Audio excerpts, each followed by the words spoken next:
Welcome to SDV9 news బులెటిన్ల ముందుగా headlines.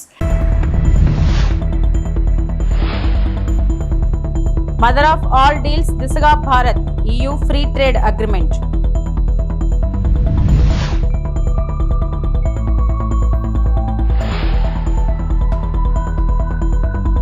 తిరువనంతపురంలో ప్రధాని మోడీ రోడ్ షో, అభివృద్ధి పనులు ప్రారంభం.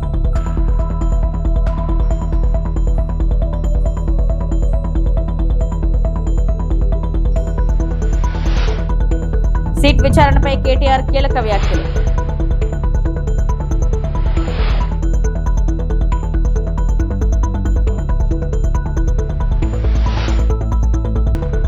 జిల్లాలో అంగరంగ వైభవంగా యువనేత నారా లోకేష్ జన్మదిన వేడుకలు.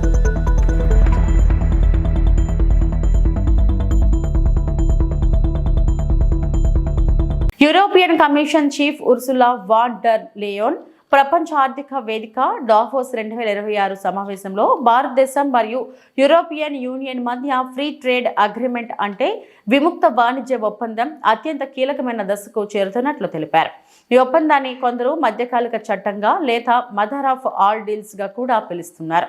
ఆమె చెప్పినట్టుగా ఈ ఒప్పందం సాక్షాత్తు సుమారు 2 బిలియన్ జనాలను కలిగి ఉండే పెద్ద మార్కెట్ను సృష్టించి ప్రపంచ స్థాయిలో సుమారు 1/4 25% జీడీపీని కవర్ చేస్తుందని భావిస్తున్నారు. I just came back from Paraguay where we signed a historic deal with Mercosur.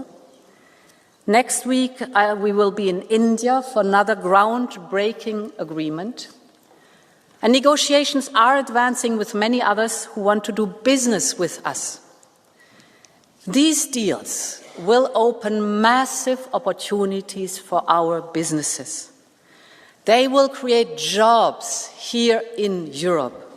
They will give us resilience and security of supply.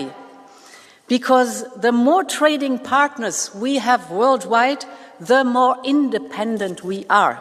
And that is exactly what we need.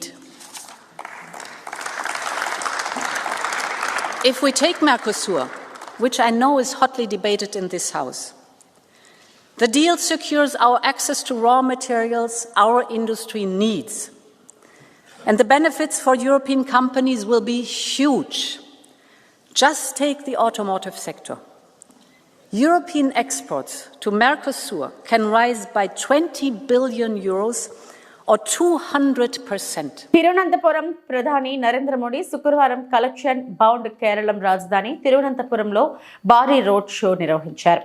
తిరువనంతపురంలో ప్రధాని నరేంద్ర మోడీ పలు అభివృద్ధి పనులను ప్రారంభించారు. అలాగే అమృత్ భారత్ రైళ్లను జెండా ఊపి ప్రారంభించారు. ఈ సందర్భంగా గత 11 సంవత్సరాలలో ఆర్థిక సమావేశం వల్ల ప్రజల జీవితాల్లో వచ్చిన మార్పులను ప్రధాని వివరించారు. ప్రధాని మాట్లాడుతూ పేదలు, ఎస్సీ, ఎస్టీ, ఓబీసీ వర్గాలు, మహిళలు, మత్స్యకారులకు ఇప్పుడు బ్యాంక్ రుణాలు సులభంగా అందుబాటులోకి వచ్చాయని చెప్పారు. గతంలో గ్యారంటీ లేక రుణాలు రాకపోయినా ప్రభుత్వమే గ్యారంటీగా నిలిచి వారికి ఆర్థిక సహాయం అందిస్తుందని తెలిపారు. विकसित भारत बनाने के लिए आज पूरा देश एकजुट होकर प्रयास कर रहा है. विकसित भारत के निर्माण में हमारे शहरों की बहुत बड़ी भूमिका है. बीते 11 वर्षों से केंद्र सरकार अर्बन इंफ्रास्ट्रक्चर पर बहुत निवेश कर रही है. പ്രിയപ്പെട്ട സുഹൃത്തുക്കളെ, വികസിത ഭാരത നിർമ്മാണത്തിനായി ഇന്ന് രാഷ്ട്രം ഒറ്റക്കെട്ടായി പരിശ്രമിക്കുകയാണ്. വികസിത ഭാരതത്തിന്റെ നിർമ്മാണത്തിൽ നമ്മുടെ നഗരങ്ങൾക്ക് വലിയ പങ്കാണ് വഹിക്കാനുള്ളത്. കഴിഞ്ഞ 11 വർഷമായി രാജ്യത്തെ നഗരങ്ങളുടെ അടിസ്ഥാന സൗകര്യ വികസനത്തിനായി കേന്ദ്ര സർക്കാർ വൻതോതിലുള്ള നിക്ഷേപമാണ് നടത്തിവരുന്നത്. सुहृदगणे, केंद्र सरकार शहर के गरीब परिवारों के लिए भी बहुत काम कर रही है. पीएम आवास योजना के तहत देश में 4 करोड़ से अधिक घर बनाकर गरीबों को दिए गए हैं. इनमें शहरी गरीबों के लिए ఫోన్ ట్యాపింగ్ కేసులో BRS working president KTR SIT విచారణకు హాజరైన క్రమంలో పోలీసుల అత్యుత్సాహంపై మాజీ మంత్రి హరీష్ రావు తీవ్ర ఆగ్రహం వ్యక్తం చేశారు. కుట్రపూరితంగా ఉద్దేశపూర్వకంగా తమపై కేసులు పెట్టారని తెలిపారు. ఈ కేసులో కేటీఆర్ విచారణకు హాజరయ్యారని, రేవంత్ రెడ్డిని కూడా ఫోన్ ట్యాపింగ్ పై విచారించాలని డిమాండ్ చేశారు. జూబ్లీహిల్స్ పోలీస్ స్టేషన్ వద్దకు వెళ్లకుండా బీఆర్ఎస్ నాయకులపై పోలీసుల దౌర్జన్యాన్ని నిరసిస్తూ మాజీ మంత్రులు ఎర్రబెల్లి దయాకర్ రావు, కొప్పుల ఈశ్వర్, మాజీ ఎమ్మెల్యేలు శంకర్ నాయక్, క్రాంతి నాయక్, ఇతర బీఆర్ఎస్ నాయకులు జూబ్లీహిల్స్ లోని రోడ్డుపై బైఠాయించి నిరసన తెలిపారు. ఈ సందర్భంగా పోలీసుల వైఖరిని హరీష్ రావు నిలదీశారు. కుట్రపూరితంగా వ్యవహరిస్తున్న పోలీసులకు వార్నింగ్ ఇచ్చారు. కావాలనే రిటైర్మెంట్ కు దగ్గర ఉన్న అధికారులతో సిట్ ఏర్పాటు చేసి బీఆర్ఎస్ నాయకులను వేధిస్తున్నారని తెలిపారు. ఉద్దేశపూర్వకంగా రేవంత్ రెడ్డి మాటలు, సిపి మాటలు విని మమ్మల్ని ఇబ్బంది పెట్టాలని చూసే అధికారులను వదిలిపెట్టమని హెచ్చరించారు. రిటైర్డ్ అయ్యాక కూడా సప్త సముద్రాల అవతల దాక్కున్నా పట్టుకొస్తామని తెలిపారు. దావోస్లో ఉన్న సీఎం రేవంత్ రెడ్డి ఆదేశాలు పాటించడం కాదు, చట్ట ప్రకారం వ్యవహరించాలని సూచించారు. చట్ట ప్రకారం వ్యవహరించకపోతే వారిదే బాధ్యత అని స్పష్టం చేశారు. కావాలని రిటైర్మెంట్ కు దగ్గరగా ఉన్న అధికారులను సిట్ లో పెట్టి రిటైర్మెంట్ కు దగ్గరగా ఉన్న అధికారులను ఉపయోగించి ఇవాళ మా మీద రకరకాల ప్రయత్నాలు చేస్తున్నారు. నేను మాత్రం ఒక్కటే చెప్పదలుచుకున్న అధికారులకు, మీరు అన్యాయంగా వ్యవహరిస్తే, అక్రమంగా వ్యవహరిస్తే, మీరు ఉద్దేశపూర్వకంగా మమ్మల్ని ఇబ్బంది పెట్టాలని ప్రయత్నం చేస్తే, మీరు రిటైర్ అయిన తర్వాత కూడా ఏ పొక్కలో దాక్కున్నా, సప్త సముద్రాల బయట ఉన్నా మిమ్మల్ని పట్టుకొచ్చి విచారిస్తాము. ఎవరిని వదిలిపెట్టే ప్రశ్నే లేదు. చట్టాన్ని అతిక్రమించినా, న్యాయబద్దంగా వ్యవహరించకపోయినా, ఉద్దేశపూర్వకంగా తప్పుడు ప్రచారం చేసినా, తప్పుడు లీకులు ఇచ్చిన పోలీస్ అధికారులను వదిలిపెట్టే ప్రశ్నే లేదు. అంతకంతకు అనుభవిస్తారు. జాగ్రత్త, ఆలోచించుకోండి. రిటైర్ అయినాక మీకు ప్రభుత్వం, రేపు వచ్చే బీఆర్ఎస్ ప్రభుత్వం కూడా మీకు సహకరించదు. మీ సొంత డబ్బులతో సొంత లాయర్లను పెట్టుకుని మీరు కేసులు వాదించుకోవాల్సి వస్తుంది. అన్ని దృష్టిలో పెట్టుకుని న్యాయబద్దంగా వ్యవహరించండి, చట్టబద్దంగా వ్యవహరించండి.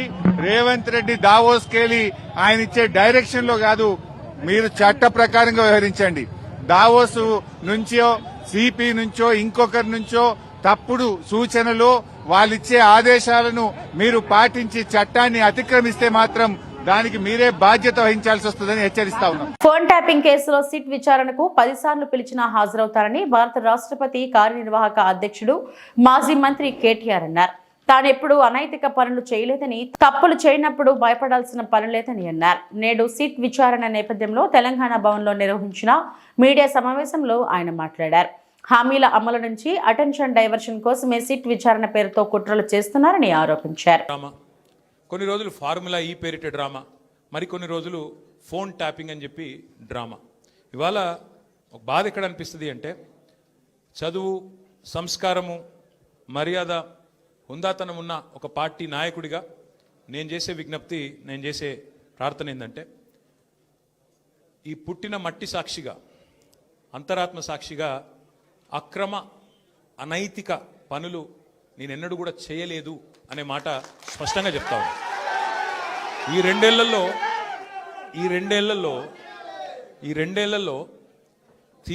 తీవ్రంగా, ఈ రెండేళ్లే కాదు, దాదాపు గత 7-8 ఏళ్లుగా తీవ్రమైన క్యారెక్టర్ అసాసినేషన్ ఎఫర్ట్ నా మీద, వ్యక్తిత్వ హననం. అంటే ఒక కుక్కను చంపే ముందు పిచ్చి కుక్కను ముద్రేయాలని ప్రయత్నం చేస్తారు కదా, నేనేదో డ్రగ్స్ తీసుకుంటానని, నాకేదో హీరోయిన్లతో సంబంధాలు ఉన్నాయని, లేని దిక్కుమాలిన వార్తలు రాసి నన్ను క్షోభకు గురి చేయడమే కాకుండా నా కుటుంబ సభ్యుల్ని, నా పిల్లల్ని, నా వాళ్ళు అనుకునే వాళ్ళందరినీ విపరీతమైన క్షోభకు గురి చేశారు. అయినా కూడా ఎన్నడూ బాధపడలేదు, బయటకు వచ్చి వేరే వాళ్ళలాగా దొంగ ఏడుపులు ఏడవలేదు. నేను నిబద్ధతతో పనిచేసిన నాయకుని కాబట్టి ఎవరికి భయపడకుండా 2 ఏళ్లుగా తలవంచకుండా పోరాటం చేస్తూ ఉన్నాను. ఇవాళ నేను ఏదో టెలిఫోన్ ట్యాపింగ్లో ఏదో విచారణ క్రమాన్ని పిలిచారు, బరాబర్ పోతాం, పోయి అడుగుతా. ఏమడుగుతా? ఏం తప్పు చేసింది మా ప్రభుత్వం అని అడుగుతా, ఎక్కడ తప్పు జరిగింది అని అడుగుతా. ఇవాళ వారు సమాధానాలు చెప్పాలి నాకు. గత 2 ఏళ్లుగా ఈ ఫోన్ ట్యాపింగ్ పేరిట ఒక డైలీ సీరియల్ మాదిరిగా, అంతులేని కథ మాదిరిగా లీకుల రూపంలో ఏదైతే మా వ్యక్తిత్వ హననం జరుగుతుందో దానికి బాధ్యులు ఎవరు అని అడుగుతా. ఎవరో హీరోయిన్ల ఫోన్లు ట్యాప్ అయినాయని మీరే ఒక 2 నెలలు నడిపిస్తారు డ్రామా. పోలీసు వాళ్ళు, కాంగ్రెస్ పార్టీ వాళ్ళు మీరే లీకులు ఇస్తారు, మీరే రాయిస్తారు, మీరే మళ్ళీ మీదికెళ్ళి మా వ్యక్తిత్వ హననం చేసే ప్రయత్నం చేస్తారు. ఇక వీళ్ళని బెదిరించిందట, వాళ్ళని బెదిరించిందట అని మీరే రాపిస్తారు 2 నెలలు. మళ్ళీ 3వ నెలలో మీరే రాపిస్తారు. ఏ హీరోయిన్ల ఫోన్ ట్యాప్ కాలేదు, ఎవరిది కాలేదు, అంతా బోగస్, ఇన్ని రోజులు మేము చెప్పిందంతా తూచ్ అని చెప్పి మళ్ళీ మీరే రాయిస్తారు. మరి నా పరువుకి నా ప్రతిష్టకు కలిగిన నష్టానికి ఎవడు బాధ్యుడు? మంత్రి నారా లోకేష్ పుట్టినరోజు సందర్భంగా అనంతపురం అర్బన్ లో ఎమ్మెల్యే దగ్గుబాటి వెంకటేశ్వర్ ప్రసాద్ ఆధ్వర్యంలో సంబరాలు. నగరంలోని అర్బన్ పార్టీ కార్యాలయంలో భారీ కేక్ ను టీడీపీ నేతలతో కలిసి కట్ చేసిన ఎమ్మెల్యే దగ్గుబాటి 43 ఏళ్లలోకి అడుగు పెడుతున్న సందర్భంగా 43 కేజీల కేక్ ను కట్ చేసిన నేతలు తాతకు తగ్గ మనవుడు, తండ్రికి తగ్గ తనయుడు మా యువ నాయకుడు నారా లోకేష్. అన్నా క్యాంటీన్లతో పేదలకు ఆశాజ్యోతిగా మారిన నారా లోకేష్ 43 ఏళ్లకే పారిశ్రామికవేత్తగా రాష్ట్రాన్ని ప్రగతి పదంలో నడిపించే యువనేతగా ఎదిగారు. సీఎం నారా చంద్రబాబు నాయుడు ప్రపంచ పటంలో ఏపీని నిలబెడుతుంటే దాన్ని సాకారం చేస్తున్న యువనేత నారా లోకేష్ అని అన్నారు. తండ్రికి తగ్గ తనయుడు మా యువ నాయకుడు నారా లోకేష్ 43వ బర్త్డే సందర్భంగా అనంతపురం అర్బన్ నియోజకవర్గంలో సంబరాలు బ్రహ్మాండంగా జరుపుకున్నారు. 43 కేజీల కేక్ కట్ చేసి అర్బన్ నియోజకవర్గ ప్రజలంతా బ్రహ్మాండంగా మా యువ నాయకుడికి బర్త్డే విషయం చెప్పడం జరిగింది. ఇవే కాకుండా ఈరోజు అనంతపురం అర్బన్ నియోజకవర్గంలో ఉండే అన్న క్యాంటీన్లో అయితేమి, అలాగే హాస్పిటల్లో మొత్తం అక్కడ అన్నదానం ఏర్పాటు చేయడం జరిగింది. 3 అన్న క్యాంటీన్లు ఉంటే 3 అన్న క్యాంటీన్లు కానీ ఈరోజు ఫ్రీగా భోజనం 3 పూట్ల ఏర్పాటు చేయడం జరిగింది. ఇవే కాకుండా ప్రతి క్లస్టర్లోనూ ప్రతి డివిజన్లోనూ కేక్ కటింగ్లు పెట్టి బ్రహ్మాండంగా ఈరోజు మా యువ నాయకుడు బర్త్డే జరుపుకోవడం జరిగింది. 43 ఏళ్లకే ప్రపంచ చరిత్రలో కనువిని విధంగా ఈరోజు అనేకమైనటువంటి ఇండస్ట్రీస్ అయితే ఏమి, గతంలో పంచాయతీరాజ్ శాఖ మంత్రిగా పనిచేసి ఈరోజు ఐటీ విద్యాశాఖ మంత్రిగా కొనసాగుతూ అనేకమైనటువంటి విద్యా సంస్కరణలు అయితే ఏమి, ప్రపంచంలోనే మా ముఖ్యమంత్రి నారా చంద్రబాబు నాయుడు గారు ఆంధ్రప్రదేశ్ నంబర్ 1లో నిలబెడుతూ ఉంటే దానికి ఎంతో సహకారం అందిస్తూ ఈరోజు తండ్రికి తగ్గ తనయుడుగా మా యువ నాయకుడు నారా లోకేష్ గారు పేరు సంపాదించారు. ఈరోజు మీరు చూస్తున్నారు, ప్రపంచం మొత్తం తిరిగి అనేకమైనటువంటి ఇండస్ట్రీస్ తీసుకొచ్చారు. ముఖ్యంగా నిన్న విశాఖపట్నంలో ప్రపంచం మొత్తం ఆంధ్రప్రదేశ్ వైపు చూసే విధంగా గూగుల్ సంస్థను తీసుకొచ్చి ఈరోజు మా యువ నాయకుడు నారా లోకేష్ గారు.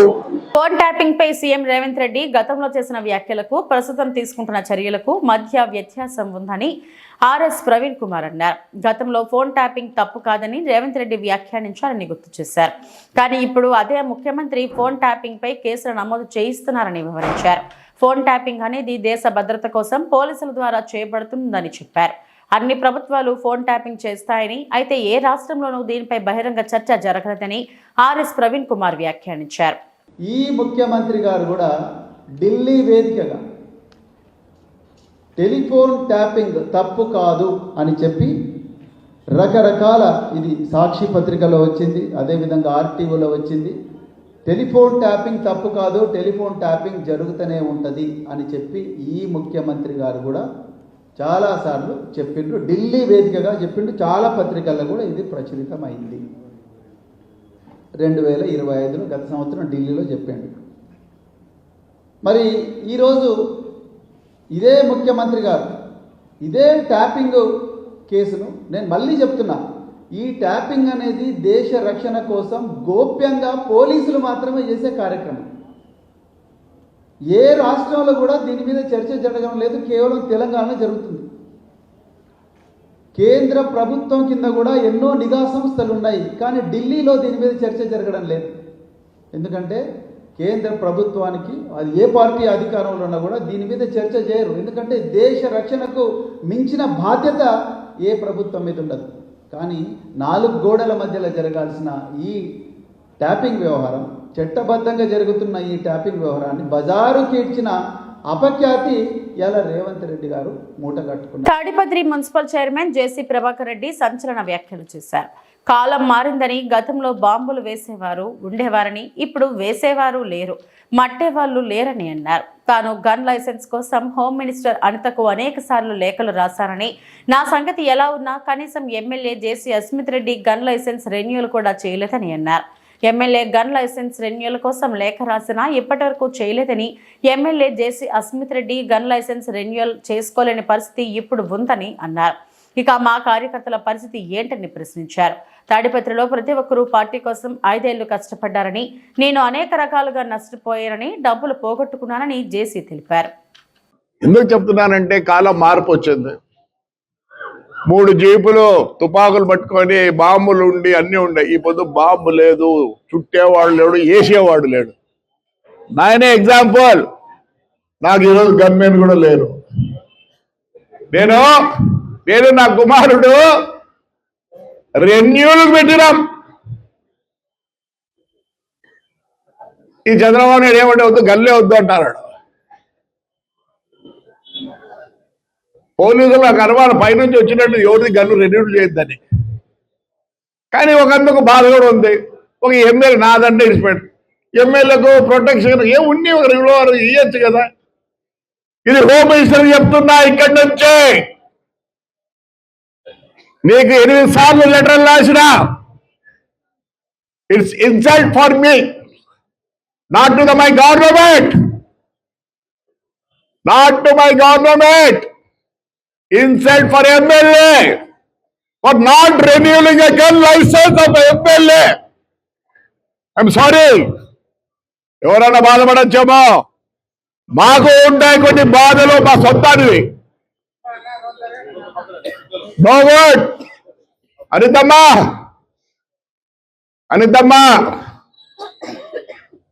మరి నాది తప్పు, నీది తప్పు, పోలీసులు తప్పు నాకు తెలియదు. But it is an insult for a MLA. అంటే వారి సొంత గన్ లైసెన్స్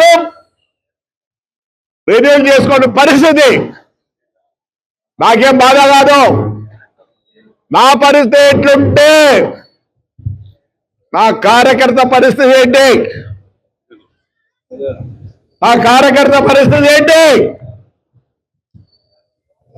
మేము ఎస్పెషల్లీ తాడిపత్రి కాన్స్టిట్యున్సీ 5 ఏళ్ళు ప్రతి ఒక్కరు పార్టీ కోసం కష్టపడ్డారు. జైళ్లకు పోయినా కానీ బాధ లేదు. నేను ఎప్పుడు ఒకటే చెప్తా, నేను తెలుగుదేశం కోసం కష్టపడ్డానో లేదు, కానీ నా కాన్స్టిట్యున్సీ ప్రజల కోసం నేను కష్టపడ్డా. అందుకే నన్ను అందరం ఎక్కించినారు. ఒంటిమిట్ట ఆలయం వద్ద భక్తులకు ఎదురవుతున్న నిర్లక్ష్యం. అత్యంత పురాతనమైన పవిత్ర పుణ్యక్షేత్రమైన ఒంటిమిట్ట శ్రీ కోదండ రామస్వామి ఆలయం పరిసరాల్లో తీవ్ర నిర్లక్ష్యం కనిపిస్తుంది. ఆలయానికి వచ్చిన భక్తులకు కనీస సౌకర్యాలు సరిగ్గా అందించడం లేదని ఆవేదన వ్యక్తమవుతుంది. ముఖ్యంగా లడ్డూ ప్రసాదాల విక్రయ కేంద్రంలో ఎలాంటి నియమాలు పాటించడం లేదని భక్తులు ఆరోపిస్తున్నారు. ఉదయం 9:30 గంటలు దాటినా లడ్డూ విక్రయ కేంద్రం తెరుచుకోకపోవడం విమర్శలకు దారితీస్తుంది. లడ్డూలు ఎన్ని గంటల నుంచి ఎన్ని గంటల వరకు విక్రయిస్తారన్న సమాచారం ఎక్కడా ప్రదర్శించకపోవడంతో భక్తులు అయోమయానికి గురవుతున్నారు. దూర ప్రాంతాల నుంచి వచ్చిన భక్తులు లడ్డూ ప్రసాదం కోసం గంటల తరబడి ఎదురు చూస్తుండగా కొందరు నిరాశతో వెనుదిరుగుతున్నారు. తిరుమల తిరుపతి దేవస్థానం ఆధ్వర్యంలో లడ్డూ ప్రసాదం ఇక్కడ విక్రయించబడుతున్నప్పటికీ సిబ్బంది అందుబాటులో లేకపోవడం గమనార్హం. టెంపుల్ ఇన్స్పెక్టర్ నవీన్ను వివరణ కోరగా లడ్డూ విక్రయాలు జరుగుతాయని తెలిపారు. అయితే సిబ్బందికి ఫోన్ చేసినప్పటికీ కేంద్రంలో ఎవరూ కనిపించలేదని భక్తులు తెలిపారు.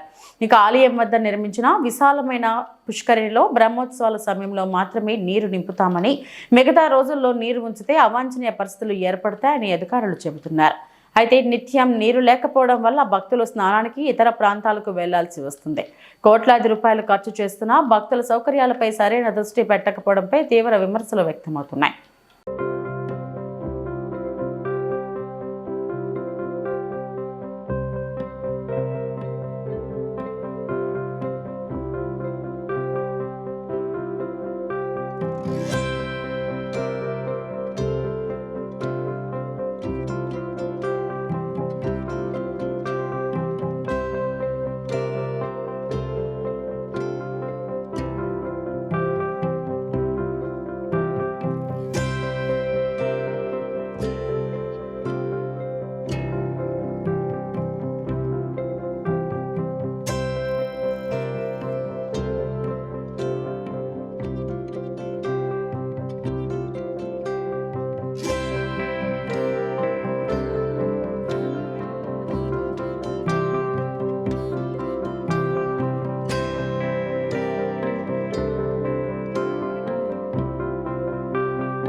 అనంతపురం తాడిపత్రిలో జేసీ ప్రభాకర్ రెడ్డి ఆధ్వర్యంలో ఘనంగా మంత్రి నారా లోకేష్ పుట్టినరోజు వేడుకలు.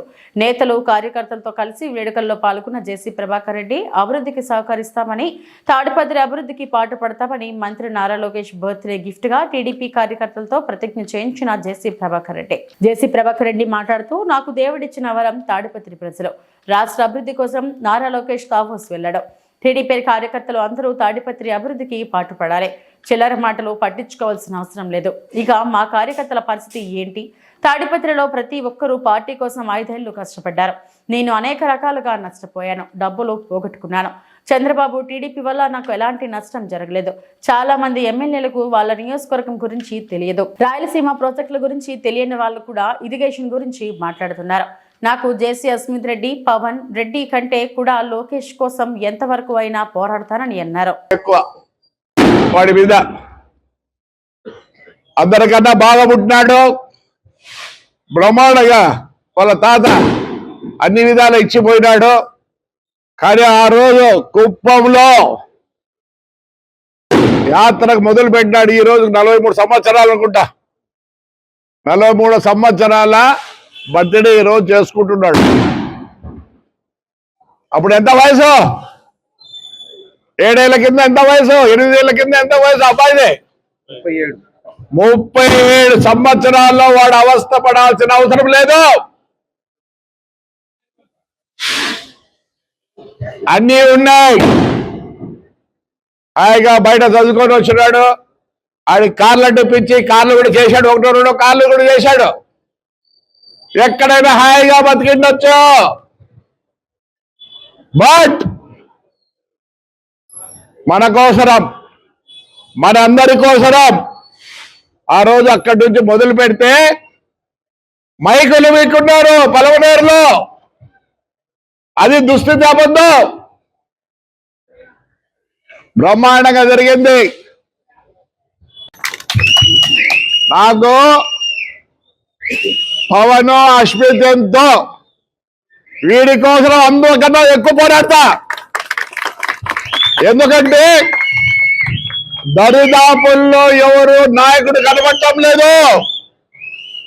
దరిదాపుల్లో ఎవరు నాయకుడు కనబడటం లేదు. దావోస్ అంటాడు, వాళ్ళతో మీటింగ్ అంటాడు, వీళ్ళతో మీటింగ్ అంటాడు. మరి వాళ్ళు కష్టపడినప్పుడు, ఈ చిన్నబాబు కష్టపడేటప్పుడు మనం మన కాన్స్టిట్యూషన్ డెవలప్ చేసుకోలేమా? విశాఖ గాజువాక ప్రజాభిప్రాయ సేకరణ వాయిదా. పెదగంటేడ తహసీల్దార్ అమల స్థానిక నేతలు వాయిదా కోరారు. వాళ్ళ నిర్ణయం మేరకు జాయింట్ కలెక్టర్ ప్రజాభిప్రాయ సేకరణ వాయిదా వేయడం జరిగింది. సిమెంట్ ఫ్యాక్టరీ విషయంలో మరోసారి ప్రజాభిప్రాయ సేకరణ కార్యక్రమం నిర్వహించడం జరుగుతుంది. ఆ రోజు ప్రజల అభిప్రాయంను తీసుకుని ప్రభుత్వంకి నివేదిక అందిస్తాం. ఈ రోజు జరిగే కార్యక్రమం వద్ద ప్రజలు ఆందోళన చేయడంతో వాయిదా వేశాం. అందరికీ నమస్కారం అండి. ఈరోజు ఏదైతే ప్రజాభిప్రాయ సేకరణ జరగడానికి నిర్ణయించామో అది అందరికీ తెలిసిన విషయమే. కొంత వ్యతిరేక అనేది ఉండడం వలన అది నిలిచిపోయింది. దీనివలన ఎవరైతే అక్కడ వచ్చి మన లీడర్స్ ఎవరున్నారో వాళ్ళందరినీ కూడా జేసీ గారు ఈవినింగ్ పిలవడం జరిగింది. వాళ్ళతో మాట్లాడడం అన్నది జరిగింది. సో మాట్లాడిన తర్వాత వాళ్ళందరూ రిక్వెస్ట్ చేసేది ఏంటి అంటే, మాకు ఇంకొక డేట్ అన్నది ఇవ్వండి, ఆ రోజున మేము వచ్చి మా ఒపీనియన్ అన్నది తెలియజేస్తామని చెప్పారు. సో కాబట్టి జేసీ గారు కూడా దానికి ఒప్పుకున్నారు. ఫర్దర్గా ఇంకా ఒక డేట్ అన్నది పొల్యూషన్ బోర్డు వాళ్ళతో మాట్లాడి ఇంకొక డేట్ అన్నది అలాట్ చేయడం అన్నది జరుగుతుంది. ఆ రోజున వచ్చి ఏమైతే జేసీ గారు చెప్పేది ఏంటంటే, ప్రజలు ఏమి చెప్తారో అదే రికార్డ్ చేసి గవర్నమెంట్ నోటీస్లో పెడతాము. మేము ఏదైతే పెట్టామో అది కూడా పబ్లిష్ చేస్తాము.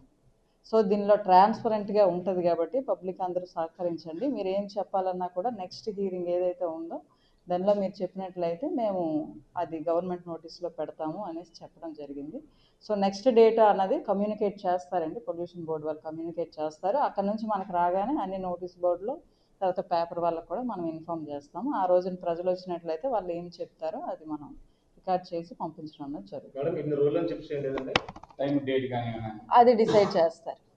Maximum probably 2 weeks 15 days time ఉంటుంది అని అన్నారు. అది అఫీషియల్గా మనకి పొల్యూషన్ కంట్రోల్ బోర్డు నుంచి రావాలి.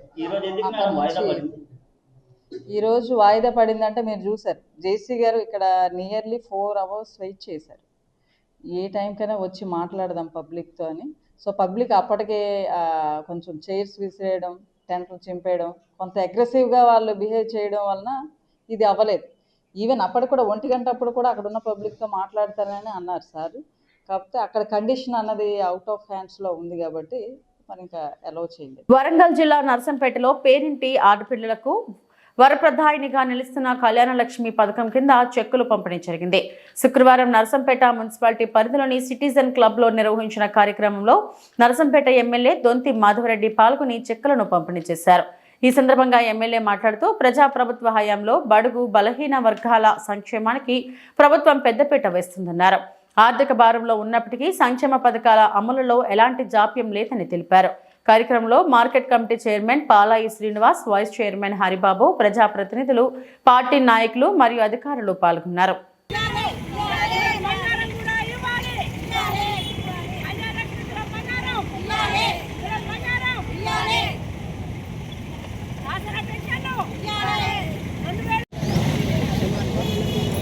గత ప్రభుత్వం కేసీఆర్ ఉన్నప్పుడు ప్రతి పెళ్లి చేసుకున్న మహిళకు